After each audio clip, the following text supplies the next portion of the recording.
But at the same time, if he's an artist, I've never met an artist who isn't troubled, who doesn't think about things on a deep level, whether it's a musician, whether it's an actor or what have you. They're all very much that way, and that feeds into their work. And like, what people were saying about Richard, that he was so active in that scene, in the music scene, and going, I scoured the internet looking for sort of stage productions he was involved with and any kind of musical productions I could see. And he was all over the place, and you could see he was quite the performance artist as well, and he really thrived on that audience interaction because he did a lot of busking, and he was involved in those festivals, and he did bits at cafes from what I can see, and all theatre productions and stuff like that. And he always fed off that audience interaction. And that's a different kind of performer. Some performers can get on stage and say lines, or they go out there and play music, but he fed on that energy he got from the audience. Whatever they gave him, he gave it back. Thought that's very telling. That's why people loved him, because he fed off that. He was very much a part of the world. A couple of the people actually reflected that when they were reflecting on him, and they kind of, one or two people said that, he was at home on stage. I heard that repeated once or twice. So he was a performer. He was an artist. He was a poet. So what we see as a guy on his YouTube channels, we kind of sense like this guy has something I don't see anywhere else in the manosphere. And then when you look at the breadth of where he spread himself around creatively, engaging with people, like you said, busking in the street, just trying to go to the coffee shop, which takes him a minute, takes him an hour because he's stopping every 5 minutes to talk to people. Wonderful stories. Like I heard one where he saw a friend and him, they caught each other's eye. They were on a bus, and he was sitting on a bench or something outside his building. They caught each other's eye, and he ran after the bus at the next stop, got on, and for 2 stops sat down and talked to his friend, and then got off again. Just that kind of really cool guy and engaged. And one wonderful thing I heard them say about him, which again makes you think like it makes sense given the side we saw, but the way he expressed himself, like, because he had this kind of uncanny ability to see from perspectives that were interesting, and because he was a people person and a very curious people watcher, but not just watcher, engager too, you can actually see why he had those gears that some of us have never seen or don't have, because they said that when he'd talk to even kids, he wouldn't ask them questions like, so how's school? What grade are you in? He'd be asking him things like, he'd see they had like maybe a Star Wars t-shirt, and he'd say, what's your favorite Star Wars character? Do you like this or that? Like, he'd engage with them on their level. So he was a very empathetic kind of person. Yeah. And you see that in any kind of group dynamic, whether you be veterans or criminals, what have you. To get that kind of level of engagement that you're after, you've got to introduce play. And that's what he was very good at. He could make things incredibly funny to the point that was so side-splittingly funny it hurt to laugh. That's how good he was. And he did it so casually as well. Yeah. Yeah, and that's how he engaged with people. He introduced play. So you knew whenever you were near him or in his company, you were going to have a good time. But at the same time, he was very engaged, very articulate in how he saw things. And he saw things in a different way. He stepped outside of the box, which is what not many people can do. If you can, I've sort of heard one or two of his lines and pieces in poetry. He's really good. You'd like him, Spets. Yeah. Oh, I'd like to hear that part of him. Because I didn't know much about the guy, but from what I saw, it's like it's kind of a shame we didn't see any of that sort of reflected on his channel in terms of sort of the musical output and that sort of thing. Yeah, I know he wanted to keep that part of his life private, but it would have been amazing to see it, Yeah, like I said, I was going to say the same thing. He was trying to keep it private because he was such a sort of mini celebrity. He sort of was really good at what he did in various things. Like you heard stories where he'd just kind of go up and do stand-up comedy, or he'd go up and rap or do poetry or play the sax. And none of it was like, mucking around like an amateur. He was actually he tried to get to the heart of everything, and in so doing, I think he kind of got very refined and good at it. That's what they say about a lot of people. It's, some people are here for a long time, but, he burnt brightly for the time that he was here. He burnt brightly creatively. He burnt brightly in terms of the way that he engaged with his world. And everybody benefited from that. And I've sort of lost count the number of times I've said this at funerals, but, and this specifically about people that are respected. And I said, what you owe this person in their passing and their time of death is not grief, but gratitude. And I think anybody that came into contact with Richard would have share that exact same view. That's a gift he gave. Yeah, I think one of the people at his eulogy said something similar. They quoted from, I can't remember who it was, like a Greek philosopher or something, where they said something to the effect of, what we leave behind are not sort of things carved in stone, but what we weave through other people's lives. When you watch the person, you can just see how honest he is. You can just see there's zero show or zero fakeness. I mean, there's maybe a bit of theatrics because of his background, but there was zero fakeness. You knew you were seeing a genuine person. Even like listening back after kind of knowing more of his, his real character and his real life, not just his digital life, but in one or two of his videos, he actually lets slip a lot of personal detail now that you know who he is. Like in one of them I was listening where he was talking about some woman wanting to go to a restaurant as a metaphor, and he was saying like a blah, blah, blah going down 4th Street, which is where he lived, but he let it slip during his conversation in the video. But he was just being honest. Like, so he wasn't sort of defensively editing himself and being overly careful. And I think that's one of the things that, he's one of the main people that inspired me. Like I saw when I was watching and listening to content, almost everyone wasn't showing their face, and it was great information. But when I saw Paul, this kind of, and then I watched all of his stuff. At that point, there was only a few videos. And then I saw that he started the same way, just, not showing his face after a couple of videos. And then all of a sudden he just bang showed his face. And I kind of got it. I don't know why, but it looked like, this is what I want to kind of get to. Here's a guy actually showing you, going your way, not just kind of talk. And, initially everyone's kind of let stuff out. You've got to be a bit protective. But when you think about how big he was and how much he had to kind of lose, yet he had the courage, even though he was like a performer, that he still put his face on camera and just spoke what he wanted. That was, when you look back on it, man, that guy had a lot of courage. Yeah, he didn't just put his face, he'd go right up in your face. He'd lean right into the camera. Yeah. Right, like he's having a conversation with you.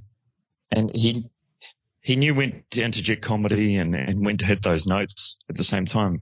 And he knew how to keep an audience engaged, He had other things on the table at that time as well. So he was always making things happen in his life. And I guess he weighed up the risk. He didn't want to jeopardize that.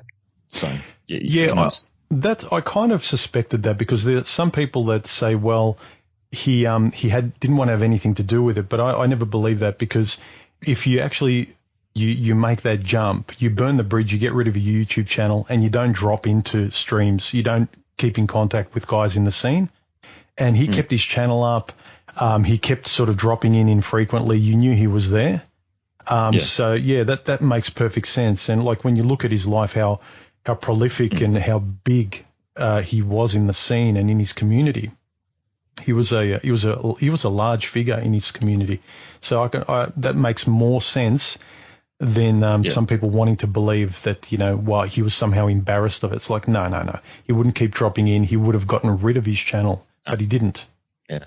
And you see with his last video, the way it was shot, it was like I was watching a human video. He'd updated his camera and his sound editing, and you were looking at this, and I was looking at that last video he did, and I was going, wow, if he had kept that up, man, he would have had, it would have just gone to sky level. He would have been one of the leading, content makers in I guess the online male community, Well, that's the other thing that, like, he seemed like what's the word? I know I would have gotten along with him well. Maybe I'm being presumptuous, but like we have similar histories. Like he's worked in multimedia, in a design studio, in photography. He's a photographer as well. So there are so many underlying reasons why I felt a kinship with him, even though I'd never talked to him. Say, for instance, like I even talked to you. So, yeah, it's just one of these things when you kind of find out about the guy, you know, a bit too late, you just realize you put all the pieces together and go, it was all pointing to the right direction. Like there's a reason why he felt right. Yeah. And, it's when people engage with him, when they talk about, I love him, but he was frustrating. It's because of two things. You know, he would have engaged with them without the anger. So it wouldn't have gone in there with any kind of anger or antagonism. And he would have gone in there without trying to win any kind of argument. He was engaging with them, and he was getting his point across, and he was pointing certain things out, which were uncomfortable truths. And all he was doing was holding up a mirror. Yeah. But he wasn't going in there with the express intention of trying to one up them or going in there with anger as such. It was just, here's the mirror, here's you. This is you. Well, what was kind of impressive, I mean, you noticed it when you watched him on his videos, but it was also reflected in what people said about him in the fact of, like, say, some people said that he would have this uncanny, like he was this confident nerd almost. Like the way he comes across and his interests in whether it be Star Wars or geek culture and video games and things, that it seemed like not many or virtually none of his circle of friends and community were that into, except for him. He was the dominant one that was into that sort of stuff. But he'd still have the ability to approach people. He'd be the one to kind of notice if in a bar somebody was feeling or looking down, and he'd just go up and start talking to them and say things like, "Hey, how you going? Haven't seen you for a while." Just this, just ability to be open and connect with people, and I think that's what let's be frank, these women that kind of say he annoyed me, is that he would approach them and be the one to say hi and be warm and how are you going? I haven't seen you for a while. But then when they'd ask him, I'm suspecting here, how about you, Paul? Or Richard, rather, he'd be honest and say, well, you know, women this, and I've just had my heart broken, and he'd be honest, and he'd say, well, this did this and what, and they wouldn't like it. And it's like, well, you got to let him be honest. Like he's kind of listening to you no matter what you say, however you're hurt. He's not taking it personally because it's about you. Even if you say my boyfriend is an a-hole or whatever, he's not going to get offended. But all of a sudden now, when you have to listen to him and he's got his grievances and he's got his heartbreaks and frustrations with women, and we saw it in some of his videos when he's saying, you know, I tried dating, and you could tell if you watch his videos, you can tell that he was online dating for years, and I think he barely went on one date, maybe two. Yeah. Yeah. And he was, not that he was picky, he was very honest with himself. He knew what was a red flag, what wasn't, and he was honest enough to express, like, no, that's not for me. I decided I wasn't going to go out with her because of A, B, and C. And that's what I noticed. When you piece these things together, these women that get annoyed at his opinions, they're not being empathetic and placing his concerns ahead of them, because he's not talking about them. He's talking about his frustrations with his love life or things of that nature. And that kind of irked me a little bit. It's kind of like, yeah, he was a great guy because of how he understood you and how he connected with you, but how about giving a little bit of that back? And I don't mean to sort of belittle the people who are closer to him in his life, because I know it was nothing in comparison to him. But when I looked at the guys who knew him, there was none of that. And just some of the women kind of, you know, it was a little bit disappointing. But again, you know, they know him better than I do. So, well, I mean, that's probably the issue why he gravitated to going online, because that was the one issue that he couldn't express with the people around him. Exactly. You know? So that's why he sought out like-minded men. That's why he saw videos like yourself and Barbara and Stardust and all them. And that's why that resonated with him. He would, like all of us, he would have gone out there and actively sought other men that were experiencing these issues. Because, you know, he's that kind of analytical kind of guy. He wants to understand what's going on at a social level.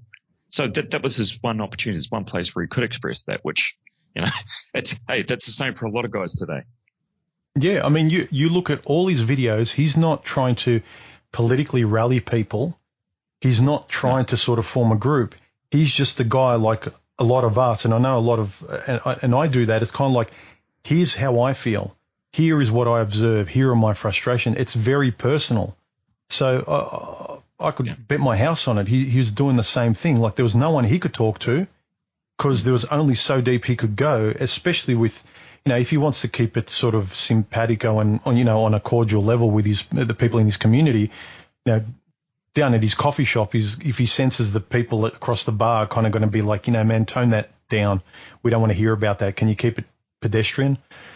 So he's kind of going to be, you could tell he was a very respectful guy. So what does he do? Like many of us, goes online and tries to find environments or create environments where he can work his own stuff out. And it is interesting too. It's not just therapy. It's not cathartic. It's a little cathartic, but because he was a writer and creative and a poet, there's sort of a fire, and you could recognize this, Spetsnaz, that where there's this kind of real passionate interest to get to the heart of things and get to the kernel of things. And you could see that in his writing, in his art, in his stage performance, in his rap and the things he said. And even when he was freestyling in his videos about manosphere content, he just had this kind of musical rhythm. And you think, like, how does he do it? And it's like, when you look at now his life, it's like, okay, that's how he did it. He had his training in all these areas like stage and street and things like that. And it would have been terribly difficult for him with the personality that he had and the large personality that he had to rein things in. And I've been around people like that. I'm like that myself to an extent, but not as large as he was. But I've been around people like that, and that they just take it up to another volume. And they're not aware that they're doing it, because half of it's performance and half of it's, them really wanting to discuss an issue at hand. And they put it in very entertaining sort of ways, but you're taking that dial and you're notching up to 9 when other people are like 3 on a Sunday afternoon in a cafe. And it hits them out of the blue. And because people live in their little box and they're not used to that level of energy and that level of force coming at them, even though, there's no anger behind it, but that's just his personality, man. It was just that big. When you look at how empathetic and sympathetic that guy was, imagine how much he had to bite his lip because he's considering the feelings of other people, yet other people screw their nose up when he's talking about his problems with women. And that's just a shame. Like, you try and, put the shoe on the other foot. Like, any woman, like, I don't care what guy you are, she tells you about like her horrid love life or her awful miscarriage or whatever it might be. It's like, you're going to take a back seat and be sympathetic to this person's plight and like put her on center stage. It's all about her. But you could just imagine Paul, that like he had to go online to let this stuff out because he couldn't, because of the supposed, again, like the people in his life were great. I don't want to put them down, but just kind of this part of his life, I can really understand the guy, because I started my channel because of the exact same reason. I had no one to talk to. And because I couldn't find anyone in my normal life organically, I had to create it online like this and find a community where I could create and have these conversations. I just answered an email to a guy on one of my patrons, same thing. A guy, I think he's in his 60s, saying the same thing, that he's got no one in his life, never had, and he's in his 60s now, and he's thankful for the community online because it's the only place he can be completely honest about this stuff, and not in a mean way. And especially with someone like Paul, it's not just frustration, it's creatively cathartic and like I said, getting to the heart of things that could sort of be expressed as art too, and could help others and mentors guys. Like, it's not just the info. This guy had the artistic and creative ability of a stage and showman to be able to express it, not just with music, but sort of with words. And you could see it on his channel. That's what's a shame that's lost. Like, he had a dial that I don't see anywhere else online. Certain people have parts of it, but the creative, open, warm, like you watch one of his videos, it's like, I love this guy. Like, I'm subbing and hitting the bell icon, and I can't wait till the next video comes on. Yeah. Some people just have that. Yeah. You put someone like that in a bar and that's it for the night. They're the entertainment. You know what I mean? But at the same time, he's someone you could really relate to. It's very rare, but it's like you say, that's why the majority of guys do come online. They find this pocket so they can discuss these issues. And it would have been very frustrating for Paul. And like you say, with his dating life and the rest of it, I don't doubt that he had his choice of women. Oh, yeah. Like that. Yeah. Look at the way he dressed. Look at the way he conducted himself. Look at his personality. From one photo to the next, he looked like a different person. He just, okay, I'm going to be this person today. But, he's still going to be true to himself, but he just assumes all these different looks like a stage actor would, or a actor in film. Good looking guy, well spoken, deep voice. He modeled his photography. The fact that he found it hard, sorry to interrupt, just the fact that he found it hard with women, but was honest enough to lead by example and let us know, look, no, A, B, and C is wrong. These are the values I have, and I'm not going out with her. Those little kernels, those little honest bits are kind of like, there's an example. Someone's leading by example. I respect this guy.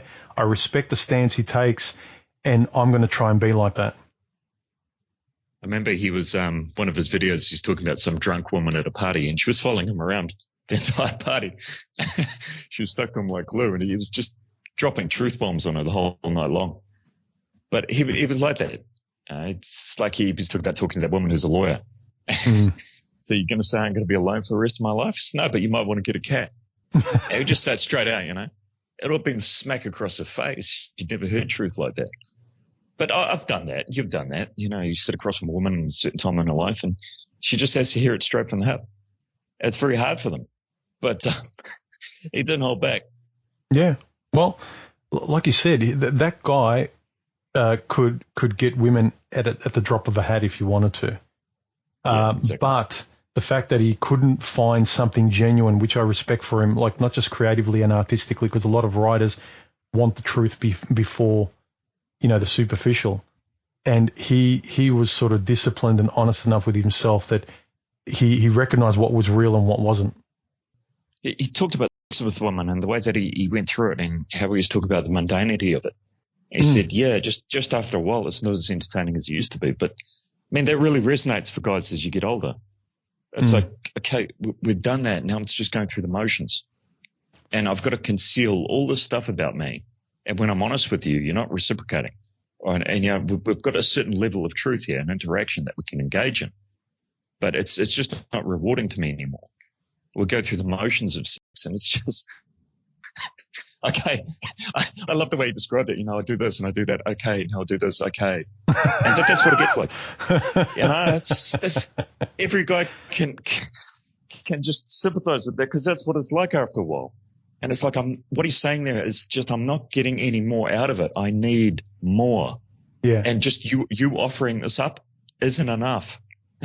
It just doesn't cut the cake. Yeah, it's kind of like when the magic trick is revealed when you're a kid. It's still kind of interesting. Okay, now I see how it works. But when you're sort of in your 30s, 40s, and 50s, it's kind of like, really, I'm supposed to pretend to be surprised and wowed by this? Yeah. And one thing that I really respect about his honesty is that on one hand he won't edit himself as well. He'll say like this fat chick or f her and I didn't want to see her, but in the next breath he'll talk about an ex-girlfriend that broke his heart, and he said that really devastated him. So he had this beautiful ability to kind of be tender and open and honest, and then at the next kind of be get the out of my room. Yeah. He would have been a great stand-up comedian. He would have been. He would have had a hell of a lot of talent. But at the same time, I think he would have wanted the audience to throw something back at him, and then he could have fired off that. I think he fired off that energy. He's that kind of guy that I think feeds off that kind of energy from other people.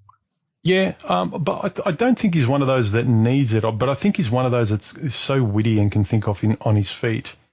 And if he is cornered, he seems like he's got this beautiful ability to just kind of turn 90 degrees and just walk off, like not give you anything to work with. Like in one of the videos where I think it was about if you don't want the job, don't do the interview.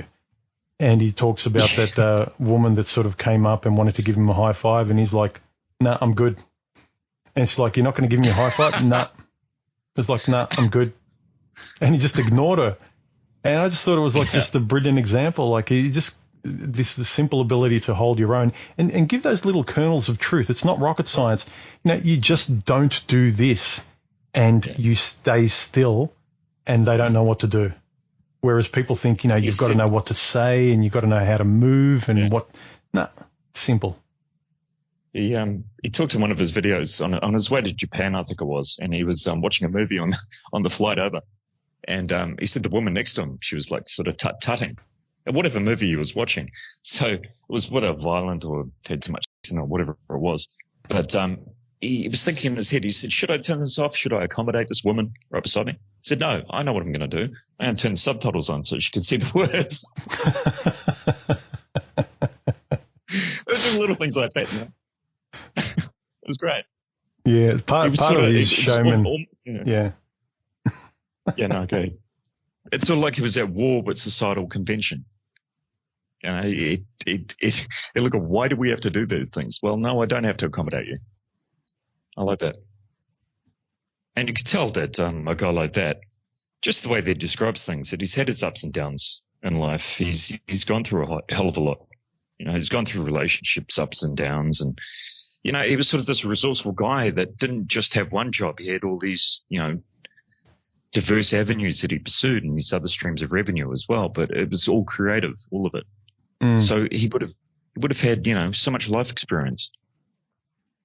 And that's the thing. I mean, he's an example for other men to follow.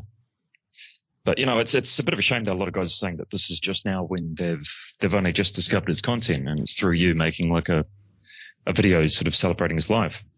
Yeah. I mean, it was kind of similar. It was similar with Barbarossa too, but yeah, it is a shame. Yeah, true. Yeah, it's a lot of great content. Oh, yeah. But, yeah. It would have been like, just like a what if. Imagine he never kind of stopped. He just kept going. The would have picked up library. so much steam, yeah.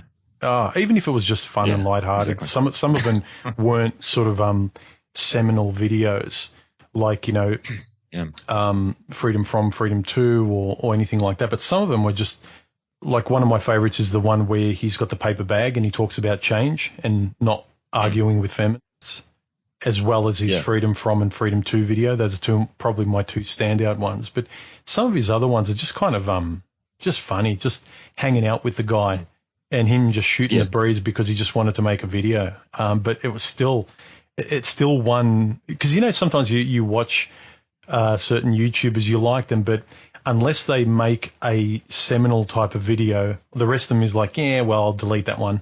But he was good. It's kind of like you want to keep all of them. Like that video where he was just shaving. And I think was that Freedom 2? Yeah, I think it was. I think it was, yeah. And he started off by shaving. I thought that's great. It was an important lesson too, though. That was brilliant how he wove shaving into it because he said, like, a lot of people ask, why are you shaving? He says, because a lot of guys haven't grown up with fathers and you've never seen your father shave. And I saw my father shave and maybe this will be helpful. So just little things like that, man. The guy was like he sort of had levels that if you weren't someone who got it, it would just be entertaining. But if you kind of were someone who could think on multiple levels and appreciate subtext, you'd be thinking, man, this guy's brilliant. Yeah. Yeah. I never knew how to shave until I was way older. I made so many mistakes with it. Nobody showed me how. I could have used that video. Yeah. Or even, say, tying your tie. Yeah. All the shit. I didn't know how to tie a tie till I was what? Late 20s. Yeah. Little things like that. Yeah. Same here. I was mid-20s when I learned to tie my tie. I basically learnt shaving trial and error. Went the wrong direction to the grain, and then after that, I was like, okay, won't do that anymore. Yeah, but that Freedom 2 is Freedom From, Freedom 2. That's probably a seminal video, but it was put in such a way that it was so clear. Freedom from what? Okay, freedom, you've put on a few pounds over lockdown. Okay, you want to lose it. But he said that the next part of the question is the harder part, and it's really an existential question. Freedom to what? You've got to decide for yourself. You've got to really break that down. And it's not just a 6-week goal. Okay, I want to do this because I want to. He put in simple terms that I want to get fit because I want to do this. But then you got to look at the broader picture. And it was great how he did that. Just such a basic, fundamental way of breaking it down. That's the thing. He was talking about changing habits, and he said that's the basis for how you change your habit. But what he was really talking about was how changing core beliefs. And then that then changes your thought process and your direction in life. It's great. It's just you can put things in such a basic way, but that's the way you reach men. You have to be able to have something that really hits them on that gut level. And that really did. That really spoke to a lot of guys. And I don't think there's any of those of the older content creators who wouldn't describe that video as one of the seminal videos that's been made in the manosphere. It really was. Yeah, even a few comments under my videos, there's just a whole bunch of them. All that guys wrote is freedom from, freedom to. That's all they wrote. Yeah. That was his probably biggest contribution. That was his "I'll be back," that everyone recognizes. Yeah. Because it's so poetic. Like, he's a poet, but he had this ability to sort of really condense a meaning into sort of concentrated few words that just described everything. Yeah. Yeah. That's one of the leading videos. I think he put that in. You can count the number of videos in one hand. I think that really, really seminal videos in the manosphere that have really hit on a gut level. And that was one of them. Yeah. Even, one of the ones where he's just he's in the coffee shop getting a coffee and he's just on his phone meandering around just talking about stuff. And it's kind of like just sort of the courage to work things out as you go along and form friendships and dialogue with people online that you've never met, again, because you can't do it with people there, even though you've got the courage to do it in the coffee shop. Think about that. You're walking around the street, you've got the courage to have the phone talking about all the stuff he's talking about men and women and his problems, and still no one wants to listen to it. He has to put it online and see who of us is going to find it. It's just amazing. Yeah. Yeah, he had spades of courage, man. He had so much courage. I think that's what people miss, love, and respect about that guy. Like, everyone's got these stories, but it all kind of boils down to courage and an openness he had. And everyone, like, there's all these stories of people saying, he helped me, he connected with me. He's like, he was, in a way, being the person that, you wish you could be a bit of or a lot of, depending on your deficiencies. And you can tell, like, he was fumbling about trying to work things out himself. He wasn't perfection, but he had, in terms of the courage he had in Spades, to try anyway, and get up and try again and be smarter and try not to make the same mistake again and work out why and not say yes to the same crazy again, and just simple little things like that to be a better man. And he didn't have to say it, but the way he communicated it to you in the videos, the way he described stories about, and that's what I really saw as important in his videos. He personalized what we're all going through, whereas a lot of content creators, they depersonalize it as a way of working it out at a distance. But he had the courage to personalize it, bring it close without this suit of armor of, lexical science and sort of sterile language, and just talk about the mathematics of the situation between men and women and the court system. He brought it close and made it bloody personal, just about him, and you'd always give examples and anecdotes, and it's about human beings and him as a human being in the center of it as a guy. That, I had so much respect for him for that, because I didn't see it anywhere else. I saw a lot of information, a lot of, essays and thesis and all this brilliantly spoken and written stuff, and it's great, this library. But here's a guy, taking all this library, chewing on it, and then sort of putting it in the world and filming himself and telling you, I'm going to try this in life. Come along with me and see how I f up and how it works, how it doesn't, and what I've been going through. Just brilliant. And his videos now, it's like you and I love that movie Heat, the movie directed by Michael Mann, and we said that we watched it when we were younger, and we've come back and we watch it now and then. But as we're older, more and more of it just resonates with us, and we go, "That's me." That's my life. Those are my relationships. Those are similar sort of dynamics that I've experienced with people. And you can do that with Paul's videos. Like you revisit his videos now and they speak to you even more because you go, okay, that's me at a party. That's me talking to this person. That's me having this conversation with this other woman. This is exactly, these are the dynamics. This is what I'm wrestling with. And when you look at relationships, all of these different things, that's exactly what I'm experiencing. You're articulating it. And a lot of your work mirrors, well, it does mirror his work, but it's the same sort of principle where you're in a world and you're trying to find out where your place is in it, how you relate to other people, how you navigate this environment. And he took the same approach, but you take the same approach yourself. It's like, okay, I'm in the world, I'm a part of it. Where do I fit? How do things work? But on a basic human level. Well, I mean, he inspired me a lot. Like I was working my stuff out, my own stuff out, but I never saw myself as contributing and being part of it. I just thought, I was alone working this stuff out and I'll do it in private and I'll fumble through it. When I saw him, it was like hit me like a ton of bricks. It was kind of like this crystallized everything. I'm Paul and he's everyone else. And it kind of just like I could see almost like in terms of the manosphere and what guys were going through but couldn't speak about. And he was a guy that figured it out somehow and decided like, I'll chuck it here on YouTube and I'll do it in this medium. And so it just crystallized for me. I go like, yep, that's it.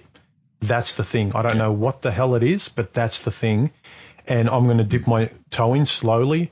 And then as I started to feel my feet, I started to probably place the tumblers in positions to sort of work things out myself. Like I get Paul more as time went on, and I started to like him more and more as time went on and appreciate him. Not that I didn't like him initially, like he really resonated with me, but as time went on, it's kind of like this guy is always he's always miles ahead of everyone, including me. I'm trying to keep up. And it's like you're sitting at a bar with the guy, that's the kind of feeling you get from it. It's talking to him, and you'd be telling him all your problems with this girl or whatever this, I'm doing this, and he'd be like, why are you trying to impress that bitch? He'd say something like that, It's just like you're having just a casual conversation with the guy mate at the bar. The cigarette helps. Yeah. The cigarette really is a great prop to sort of help. I think I read somewhere that they used to have either the hero in stories, back in the day, whether in movie or in book, you'd always know the person who was wise because before they'd actually say their line, they'd take a puff of the cigarette and there'd be a pause and everyone would be on bated breath like, what's this person going to say? They're obviously wise because they're taking their time and they're measured in their delivery. Yeah. And then Paul had that just simply because he smoked. Yeah. He had this air of been there, done that, and I'm smoking just to kind of let you know. Yeah. To me, he was a man's man. He could have been someone's brother. He could have been someone's father. But he's such a man's man, but also that rare and courageous ability to be honest despite what anyone would think, even though he was sensitive. That's a really difficult thing to do. Because you could tell he was sensitive about what women said. Like you look at his video about shame. He placed something on social media. People he probably may or may not have met, and straight away he gets shame from women. And he even openly said, like, I felt such shame. But then he comes back with, he stands up with himself in the next breath, saying, reflecting as a third person, kind of going, hang on a minute, I've got nothing to be shameful about because of blah, blah, blah, blah, blah. This is what they're trying to do to me. And he pulls himself back, lifts himself up off the floor cognitively and verbally because he might have that ability, but he's kind of shown the process that he went through, kind of like, here I am, I care, and then people put me down and here's my video, I'm trying to work it out. And you know what? At the end, I'm good. They're wrong because they're trying to do this. All I was doing was trying to express A, B, and C. So you have this really great ability to take you on this journey of how we figure things out. Yeah. And it's vitally important. It's sometimes you got to stand your ground. A lot of times you do. Almost every time you do. You got to put your best. Yeah, well, sometimes it makes more sense to walk away if people are getting overly emotional and they want to go down that route. But it's, because where's the payoff for you? Well, But I mean, Paul was an example of knowing when to walk away and when to keep his mouth shut. But as well, he was a great example of like, no, when it's about me, I have every right to speak. I exist here. It's not just your world, it's mine too. And like, I got a lot of stoicism from that guy.